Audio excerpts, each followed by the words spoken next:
Hello everyone, good afternoon. हम लोग जो है पिछले क्लास में सीख रहे थे डायमेंशनल एनालिसिस का यूज क्या है, और उस यूज में हम लोग प्रिंसिपल ऑफ होमोजेनिटी को सीखे थे। और ये सीखे थे हम लोग कि कोई भी इक्वेशन हो उसको डायमेंशन मेथड से कैसे चेक करेंगे कि वो जो है इक्वेशन डायमेंशनली करेक्ट है कि नहीं। ठीक, आप पिछले क्लास में थोड़ा याद कीजिए, कुछ सिखाए थे कि जो पावर दिया हुआ रहता है कोई भी न्यूमेरिक टर्म पे, उसका कोई यूनिट डायमेंशन नहीं होता है। फिर प्रिंसिपल ऑफ होमोजेनिटी में सिखाए थे कि कोई भी इक्वेशन जो लिखते हैं उस इक्वेशन में जितना भी टर्म मौजूद होता है सबका यूनिट डायमेंशन सेम होता है ना। देखिए, जो लोग भी जस्ट इंटर किए हैं बैच में, फिजिक्स के पॉइंट ऑफ व्यू से समझें तो ये थर्ड क्लास है यूनिट एंड डायमेंशन का। ये थर्ड या फोर्थ क्लास है ना यूनिट एंड डायमेंशन का, थर्ड क्लास। तो थर्ड ही क्लास है, तो बस पहले वाला 2 क्लास यूनिट डायमेंशन का देख लेंगे तो आपको कोई दिक्कत होने वाला नहीं है। ऐसे आप लोग हमेशा याद रखेंगे कि जो भी लेक्चर पढ़ाया जाता है, अगर आप लेक्चर से नोट्स बनाते हैं तो वो नोट्स समझने के पॉइंट ऑफ व्यू से बहुत अच्छा नोट समझा जाता है। एक तो प्रिंटेड नोट्स रहता ही है, वो तो आप समझ ही रहे हैं, बुक्स वगैरह सब कुछ में रहता है। हालांकि हम जो आपको नोट्स प्रोवाइड करेंगे वो बुकिश टाइप का नहीं होगा, वो डिफरेंट वे में होगा और बहुत आसानी से आप उसको समझ भी पाएंगे। लेकिन फिर भी अपने से जो नोट्स तैयार करते हैं अक्सर वो नोट्स बहुत बेहतर होता है। तो यूनिट डायमेंशन का जो भी लेक्चर है, जहाँ तक 2 क्लास हम लोग पहले पढ़े हैं, आज थर्ड क्लास है, उसी को आगे बढ़ा रहे हैं। तो पहले तो एक क्वेश्चन पिछले क्लास जैसा ही लेते हैं, फिर थोड़ा उसको चेंज करेंगे।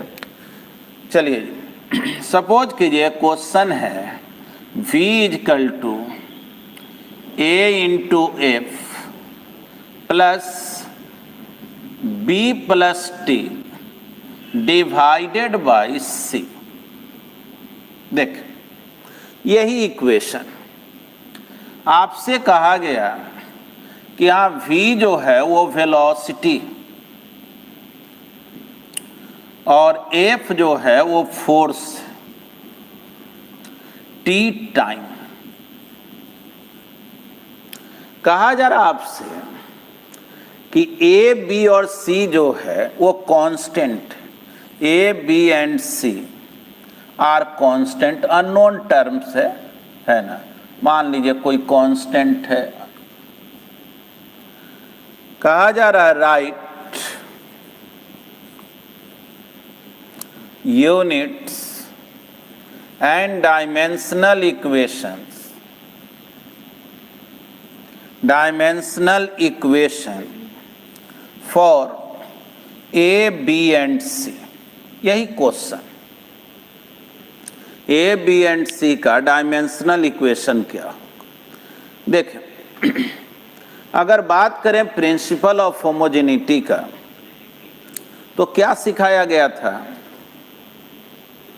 कि जितना भी टर्म कोई भी इक्वेशन में आए, जैसे देखिए इसमें 3 टर्म आया है, एक भी a into f, b plus T divided by c एक टर्म, तो बोलेंगे क्या कि जो unit dimension a into f का होगा वही b plus T divided by c का होगा, वही v का होगा। यही जो है प्रिंसिपल ऑफ होमोजेनिटी कहता है।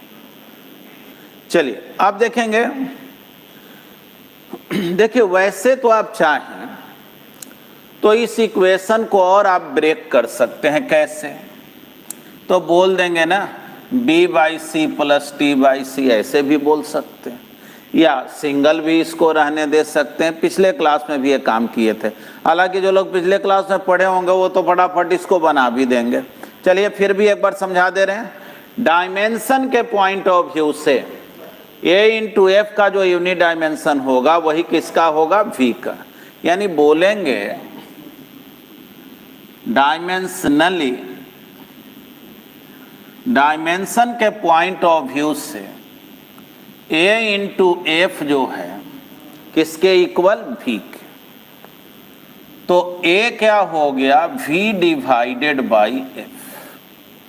अगर आपसे कोई पूछे कि यूनिट्स ऑफ a क्या हो, तो बोलो तो वेलोसिटी का यूनिट क्या होता है, मीटर पर सेकेंड।